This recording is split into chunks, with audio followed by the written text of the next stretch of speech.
today I'm going to talk about the three different forms of parabolic equations. So the three I'm going to go over in this video are the standard form, vertex form, and then also x-intercept form. Now, in previous videos I've posted, I've showed how to put the equations in these forms, but I haven't explicitly gone through the general form and why we use these different forms of parabolic equations to identify things very easily. Okay, so the first form is what we call standard form.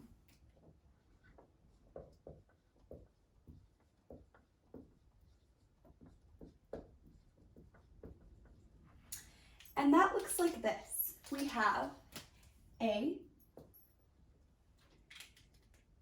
times x squared plus b times x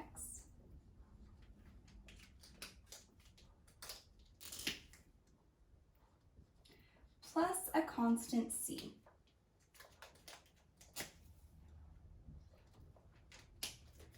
And that equals y. So the graph of this would be a parabola, that U-shaped curve. Now the reason that standard form isn't the most useful form ever is that I can't really tell too much about the graph itself, other than that this guy right here is going to be my y-intercept. So that's the y, or the y coordinate at which my graph's going to intersect the y-axis. So we can see the y-intercept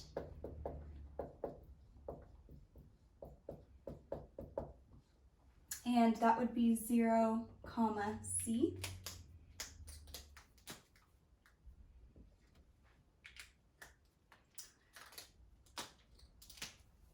And then the other thing you can actually tell about the graph is whether it is what we call concave up or concave down. And we use A to actually determine whether it's concave up or concave down. So let me show you what I mean. Our graph will be concave up, so it's a nice U-shaped, if A is positive. So A must be greater than 0. And our graph is concave up. Okay? But if A is negative, our graph is what we call concave down. It's like an upside down U shape. So that's when A is less than 0.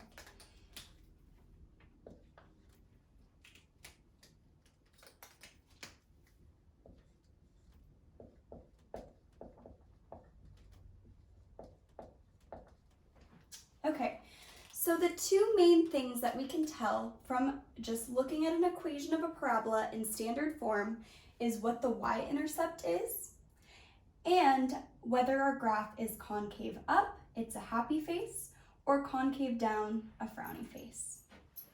All right, so the next form I'm going to go over is what we call vertex form.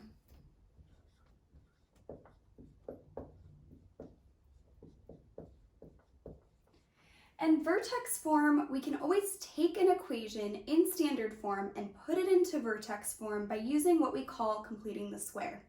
If you don't know how to do that, I do have a video posted on completing the square, but for right now, I'm just going to show you the form of a parabolic equation if it's in vertex form. So that would be y equals a times x minus h squared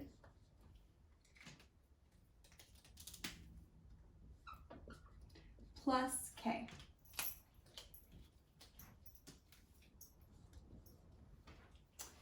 So we call this vertex form because you can look at this parabolic equation and see right away that the vertex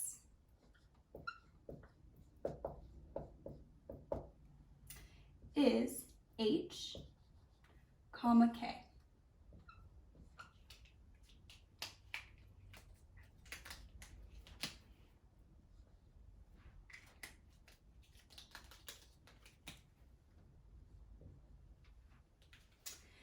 Now the other thing that this tells you is the concavity. Just like the last one, you look at the coefficient in front of the x squared term or the x minus h squared piece of this. You look at that a, and once again, if a is positive, it's going to be concave up, a happy face, or if a is negative, it's going to be concave down, it's a frowny face. So this tells you a couple of things. It tells you the vertex. It also tells you whether your parabola is going to be right side up or upside down. So same idea as last time. If A, you write it both ways. If A is greater than 0, it's concave up.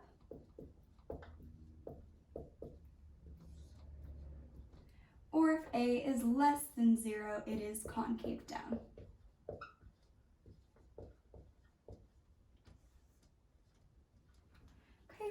Now notice I didn't talk about if A was 0. For actually both vertex forms and standard form, if A is 0, it's no longer a parabola because you would no longer have that x squared term. Okay, so x-intercept form.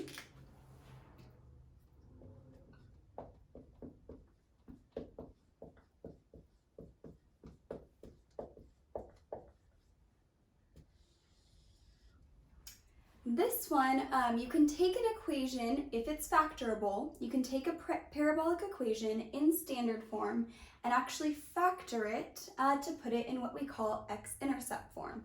So this would look like y equals a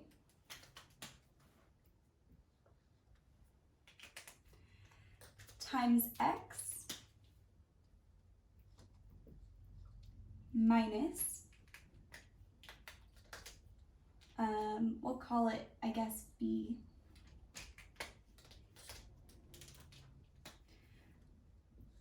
times x minus c. Oops.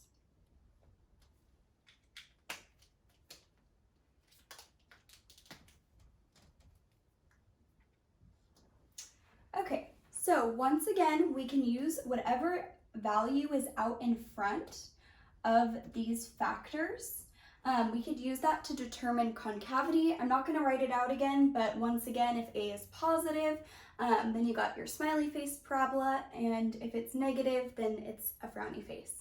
It can't be 0 or else there is literally nothing here. It's just going to be a horizontal line at y equals 0.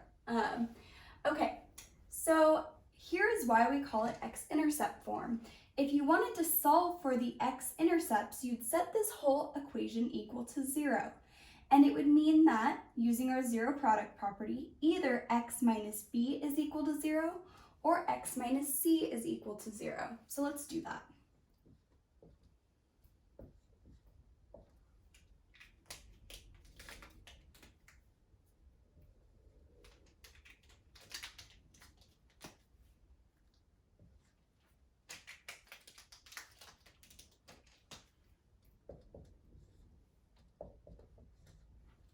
Well, you can think of this as what minus b will equal 0. Well, the only thing that would work there is b.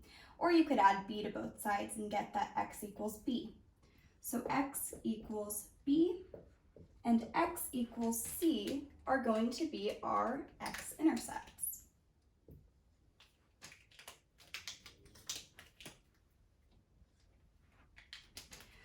So we can write that in coordinate form.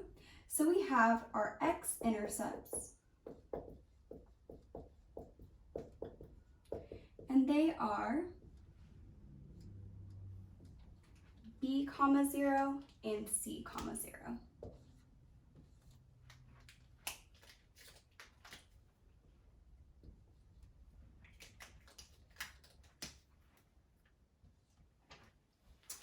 Okay, all right, so now I'm going to go through 3 examples. Notice how I have 3 parabolic equations, but they're all in different forms. So the first one we're going to look at is y equals negative x squared plus 3x minus 1. All we're going to do is not manipulate these algebraically at all, and we're going to identify the features that we can identify just based on the form that we have. So with this first one, we have y equals negative x squared plus 3x minus 1. Notice how we're multiplying our x squared by a negative 1. So a equals negative 1. Negative 1 is less than 0. It's negative, which means that our graph is concave down. So it's going to look like a frowny face. Now the other thing we can identify just with this equation is looking at this c value, my constant, that actually gives me my y-intercept. So my y-intercept is going to be 0, negative 1. You can see how if I plug in 0 for x into this equation, it would be negative 0 squared, that's just 0, plus 3 times 0, that's 0 as well, and all I'm left with is that negative 1. So those are the two key features that you could see right off the bat if you have a parabola in standard form. Okay, the next is vertex form. So the two key things we could figure out in this form is whether it's concave up or down. We could also determine the vertex. So technically, this x plus 2 squared is being multiplied by 1. So our a here is 1, which is greater than 0. And when you have a positive number in front here, that means our graph is concave up.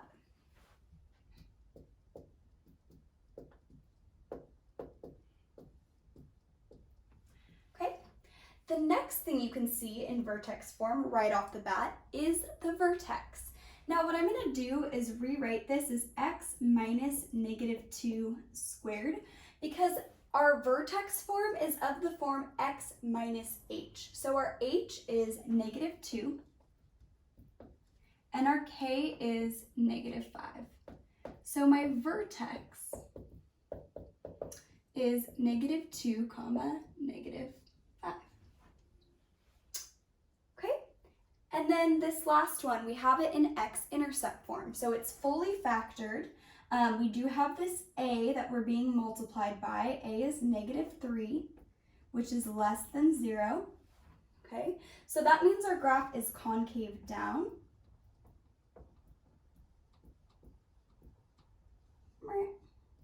Frowny face.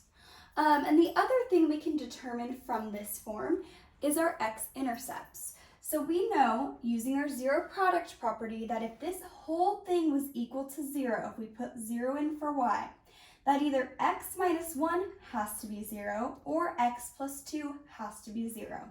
So x minus 1 equals 0 or x plus 2 equals 0. We're going to add 1 to both sides. So x equals 1. We're going to subtract 2 from both sides, or x equals negative 2. So my x-intercepts here are 1, 0, or negative 2, 0. So that is how you can take the different forms of a parabolic equation and actually identify some key features. In future lessons, what we're going to be doing is, given a parabolic equation in any one of these forms, you're going to have to be able to tell all the key features. So even if it's in standard form, you're going to have to be able to find the vertex as well as the x-intercepts. But that's going to be a future lesson.